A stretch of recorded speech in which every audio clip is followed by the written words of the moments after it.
Returning 4 astronauts safely from the moon requires a highly precise 34-minute sequence to shed 24,000 miles per hour of speed and survive 5,000-degree temperatures. First, this sequence kicks off 34 minutes before landing when the crew module separates from the service module. Before hitting the atmosphere, the capsule must be perfectly angled. It executes a critical 19-second raise burn. It's kind of like a knight adjusting their shield just right before taking a massive hit, ensuring the heat shield is properly aligned for the brutal friction ahead.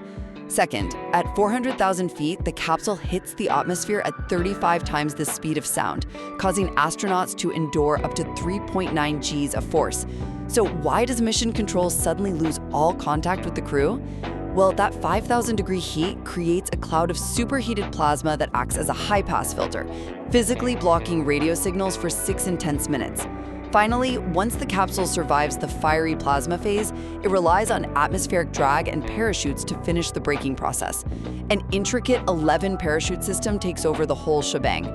Drogue parachutes deploy at exactly 23,400 feet to stabilize the spacecraft, followed by massive main chutes that slow the vehicle from blistering orbital speeds down to a gentle 20 miles per hour for a safe Pacific Ocean splashdown. Surviving the drop from lunar orbit isn't just about falling.